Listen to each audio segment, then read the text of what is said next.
Shalom, selamat hari Minggu bagi Bapak Ibu Jemaat Tuhan yang terkasih. Apa kabar semua? Baik-baik kok. Ya, suatu kebahagiaan besar hari ini saya bisa memimpin kebaktian di jemaat diaspora Danau Ina di perayaan Minggu Sengsara yang kelima dalam rangka pertukaran pelayan seklasis Kota Kupang Timur. Ini adalah merupakan kali yang pertama saya memimpin di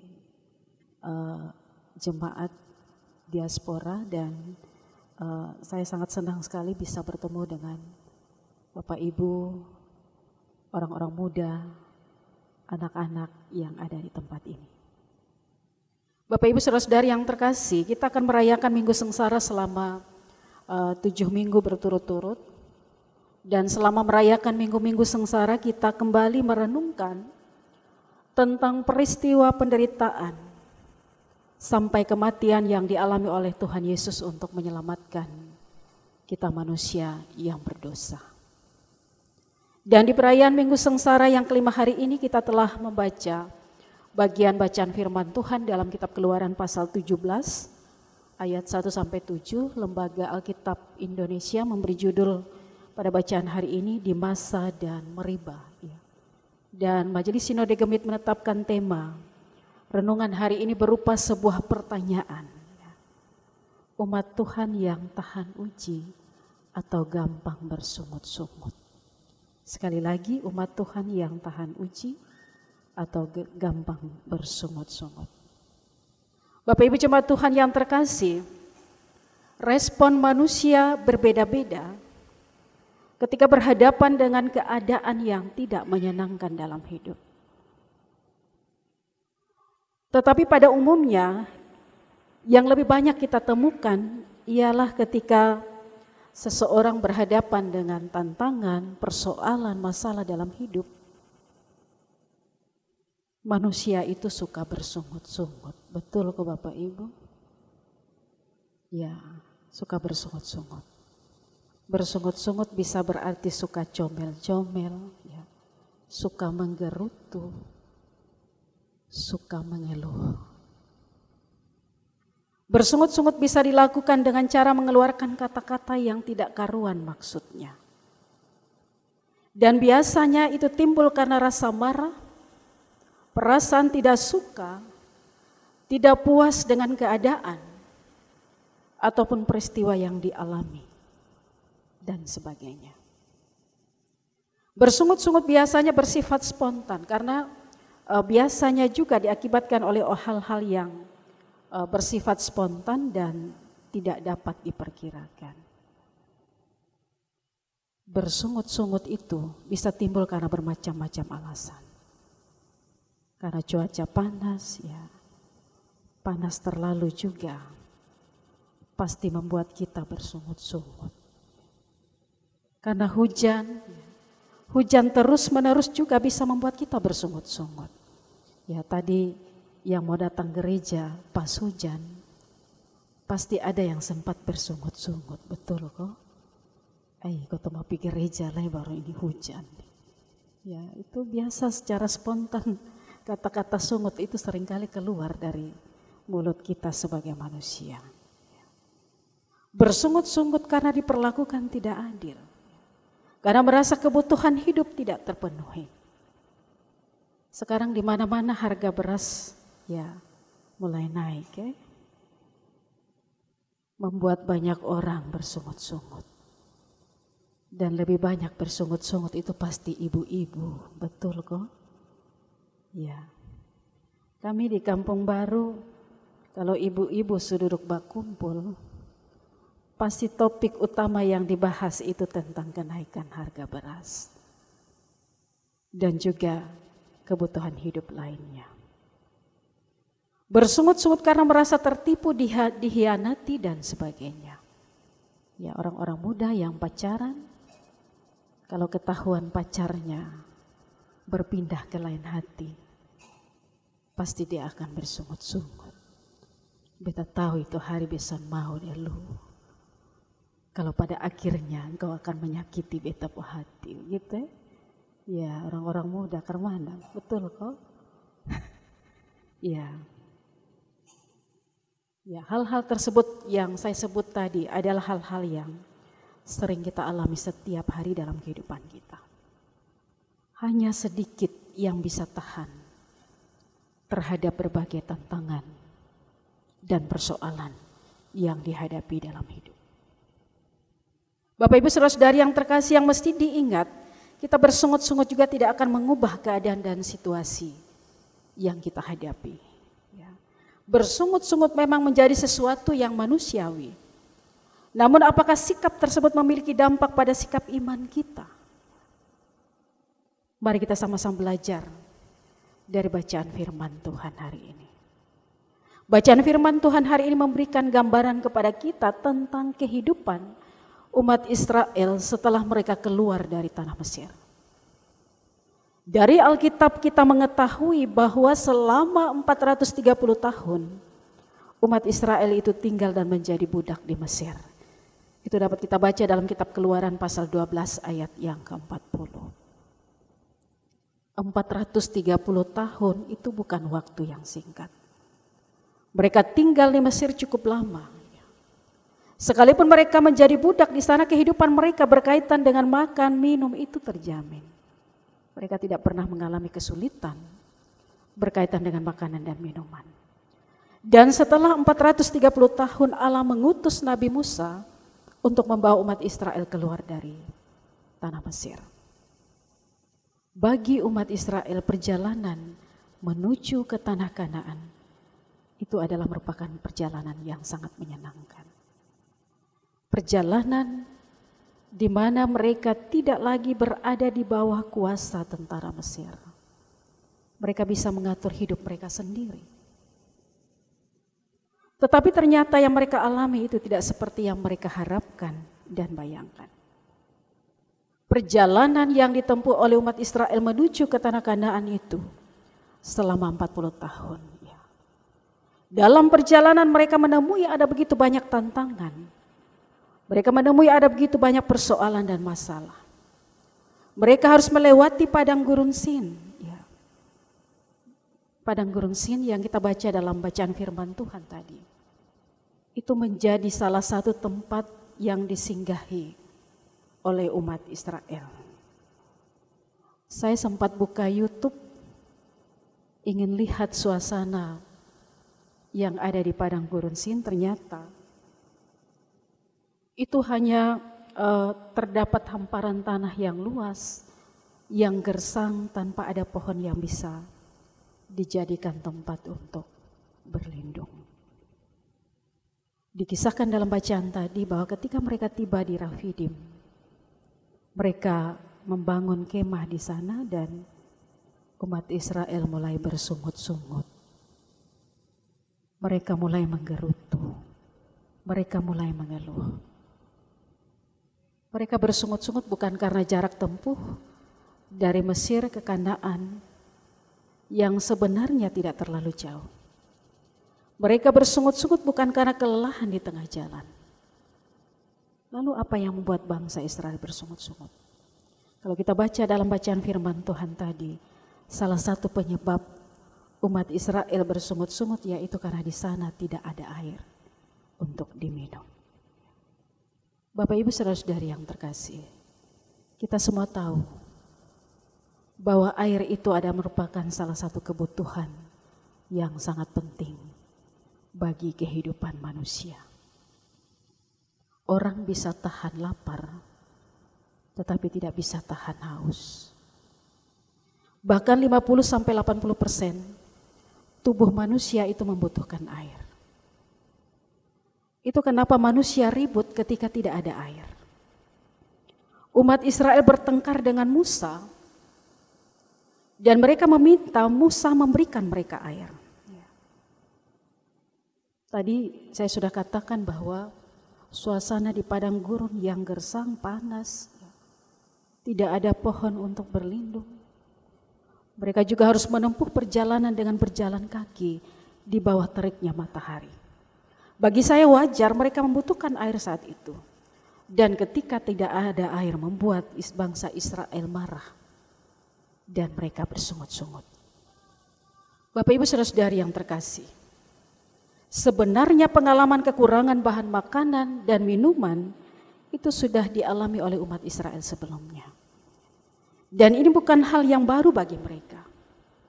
Tidak lama setelah mereka keluar dari tanah Mesir misalnya, mereka mengalami masalah dengan air minum yang terasa pahit, yang membuat mereka bersungut-sungut, tetapi kemudian Tuhan menolong mereka dan memberikan jalan keluar bagi mereka. Itu dapat kita baca dalam kitab Keluaran pasal 15 ayat 23 sampai 25. Dan mereka juga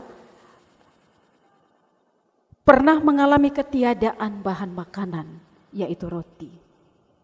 Dan kemudian mereka juga bersungut-sungut kepada Musa.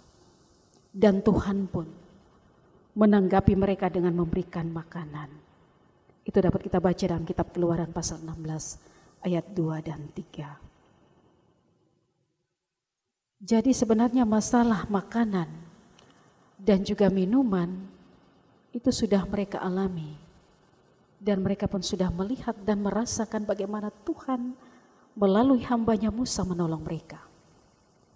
Tetapi tindakan mereka bersungut-sungut dan menurut pengakuan Musa, mereka hampir melempari Musa dengan batu. Masalah tidak ada air itu terulang kembali ketika mereka ada di Refidim. Dan Musa menanggapi umat Israel dengan sebuah pernyataan yang cukup keras. Mengapa kamu bertengkar dengan aku? Mengapa kamu mencobai Tuhan? Melalui kata-kata ini Musa hendak mengingatkan bangsa Israel bahwa sesungguhnya mereka telah mencobai Tuhan lagi. Padahal mereka itu belum lama melihat dan merasakan pertolongan Tuhan dalam hidup mereka. Ini menunjukkan tentang betapa rapuhnya iman dari umat Israel kepada Tuhan yang telah berulang-ulang kali menolong dan menyelamatkan mereka dari berbagai tantangan kehidupan yang mereka alami. Bahkan Bapak Ibu Jemaat Tuhan yang terkasih, kalau kita baca dalam bacaan firman Tuhan tadi, saking marahnya umat Israel sampai menyalahkan Musa. Mengapa Musa harus memimpin kami keluar dari tanah Mesir untuk membunuh kami, anak-anak kami dan ternak kami dengan kehausan? Sepertinya ada sebuah penyesalan dalam diri umat Israel. Kalau tahu akan menderita seperti ini, buat apa Musa harus bawa Kotong keluar dari Mesir? Mendingan Kotong tetap tinggal di sana, karena Kotong pun hidup terjamin di sana. Ya, sederhananya kira-kira seperti itu. Ini pernyataan penyesalan yang sering kali keluar dari mulut manusia ketika dia sonde sanggup lagi menghadapi tantangan dalam kehidupan. Seharusnya umat Israel sadar bahwa Allah itu selalu ada bersama-sama dengan mereka dan siap menolong mereka ketika mereka ada dalam kesulitan, karena Allah mengasihi mereka. Buktinya sekali lagi, Allah sudah seringkali berulang-ulang kali menolong dan menyelamatkan mereka dari berbagai macam kesulitan. Lalu apa yang kurang lagi? Memang dasarnya umat Israel ini adalah umat yang tegar tengkuk, umat yang keras kepala. Musa sebagai seorang pemimpin pada saat itu, pasti dia juga kepala sakit berhadapan dengan perilaku umat Israel pada saat itu. Bapak Ibu Saudara-saudari yang terkasih, mendengar sengutan dan keluhan umat Israel, apa yang dilakukan Musa sebagai seorang pemimpin pada saat itu? Apakah Musa berdiam diri? Ternyata tidak. Yang Musa lakukan ialah ia datang kepada Tuhan dan berseru kepada Tuhan. Ketika menghadapi masalah sebagai seorang pemimpin, Musa tidak mengandalkan kemampuannya sebagai manusia, tetapi ia berdoa dan meminta petunjuk dari Tuhan. Apakah Tuhan mendengar doa dan seruan dari Musa? Tuhan mendengar seruan doa dari Musa. Ya, dan Tuhan berfirman kepada Musa seperti yang kita baca dalam ayat 5 sampai yang ke-6 bacaan firman Tuhan tadi. Di situ dikatakan, berjalanlah di depan bangsa itu dan bawalah beserta engkau beberapa orang dari antara para tua-tua Israel. Bawalah juga di tanganmu tongkatmu yang kau pakai memukul sungai Nil, dan pergilah. Maka aku akan berdiri di sana di depanmu di atas gunung batu Horeb. Haruslah kau pukul gunung batu itu, dan dari dalamnya akan keluar air, sehingga bangsa itu dapat minum. Demikianlah diperbuat Musa di depan mata tua-tua Israel. Bapak Ibu Saudara-saudari yang terkasih, ketika Musa berserah kepada Tuhan dan menyerahkan semua persoalan yang sementara ia hadapi sebagai seorang pemimpin umat, ternyata Allah tidak tinggal diam. Allah bertindak, memberikan petunjuk, memberikan jalan keluar bagi Musa. Dan ketika Musa mengikuti petunjuk Tuhan, berjalan di depan umat Israel bersama para tua-tua Israel, dan memukul tongkatnya pada gunung batu Horeb, maka mujizat Tuhan pun terjadi.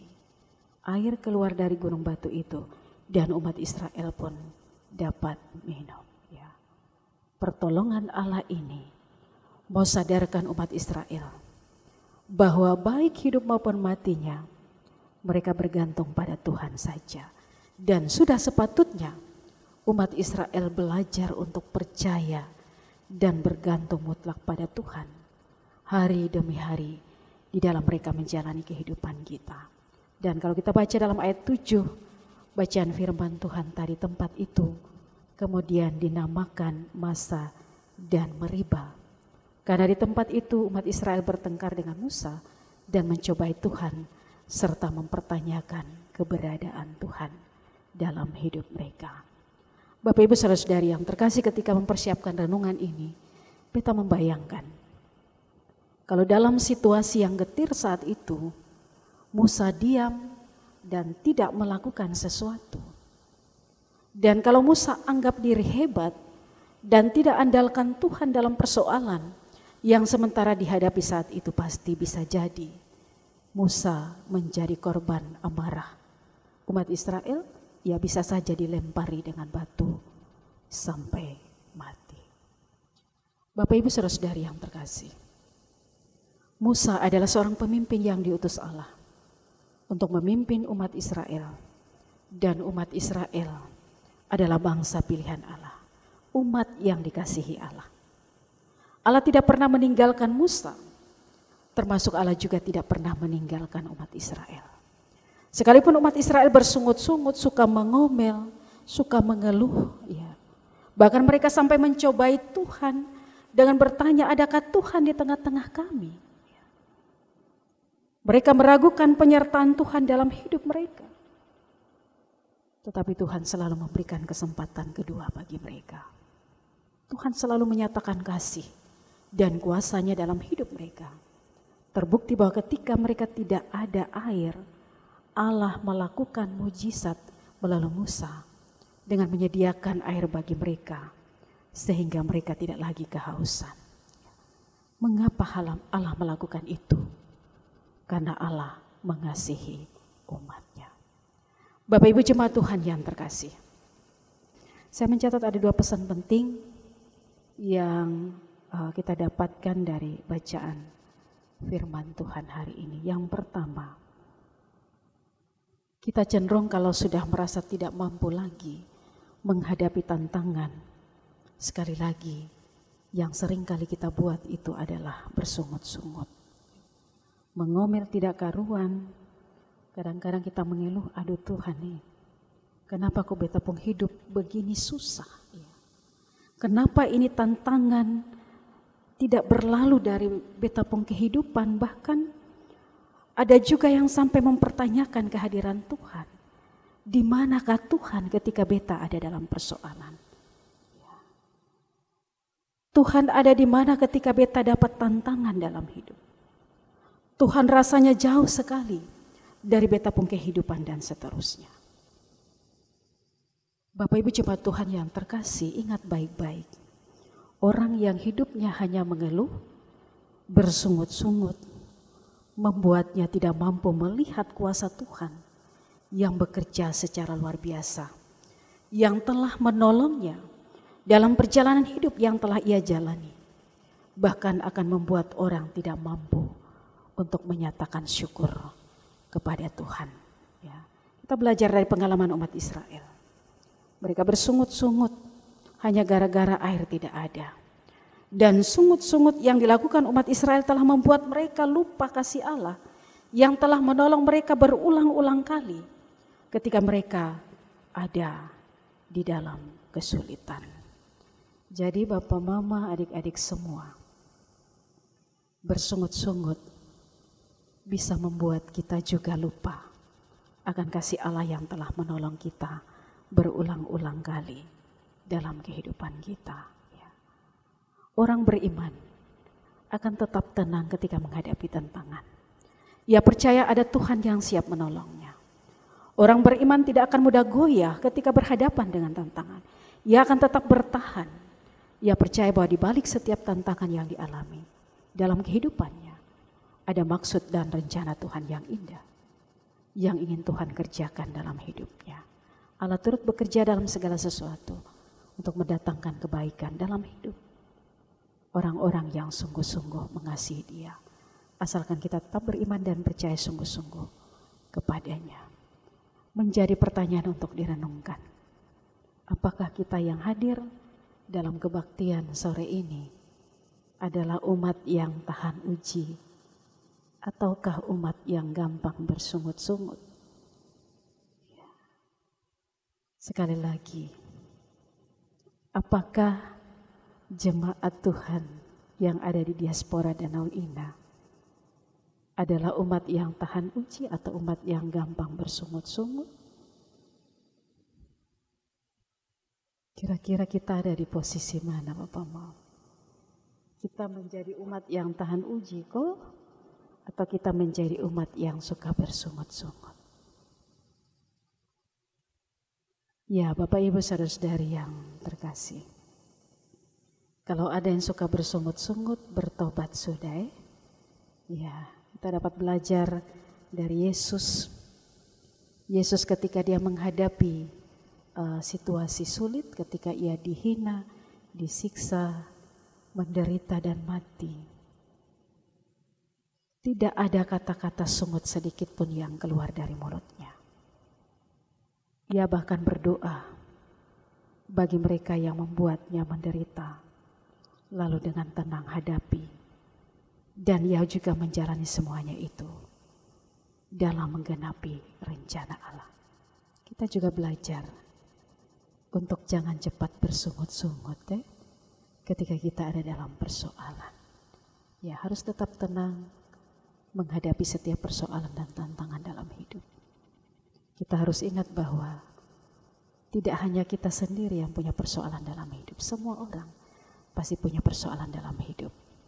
Tetapi sebagai orang percaya sekali lagi, mari kita hadapi setiap persoalan dan tantangan dalam hidup dengan tidak bersungut-sungut, tapi tetap beriman dan percaya sungguh-sungguh pada Tuhan, bahwa Tuhan siap untuk menolong kita, untuk melewati setiap tantangan persoalan yang kita alami dalam hidup kita. Itu yang pertama. Yang kedua, Bapak Ibu jemaat Tuhan yang terkasih, kita juga diingatkan jangan bersandar pada kekuatan dan kemampuan kita sebagai manusia ketika kita menghadapi tantangan. Tetapi bersandar dan berharaplah kepada Tuhan. Serahkan semua tantangan dan pergumulan hidup kita kepada Tuhan. Minta petunjuk Tuhan. Apapun kesulitan hidup yang kita hadapi, datang dan berserulah dalam doa kepada Tuhan. Alamat yang tepat dan benar untuk kita datang di masa sulit itu adalah Tuhan. Setiap orang yang datang dan berseru kepadanya pasti ditolong. Sebab dia adalah satu-satunya jawaban atas setiap kesulitan hidup yang kita alami. Dia adalah pancaran air kehidupan yang akan memberikan kelegaan kepada kita. Mujizat Tuhan pasti akan terjadi dalam hidup kita. Bapak Ibu saudara-saudari yang terkasih, kita semua punya pergumulan dan tantangan dalam hidup. Saya tidak tahu apa yang menjadi pergumulan dan tantangan dari Bapak Ibu yang hadir dalam kebaktian pada sore hari ini. Ketika Bapak Ibu ada dalam pergumulan dan tantangan yang berat, sekali lagi datanglah pada Tuhan dan serahkanlah semuanya pada Tuhan.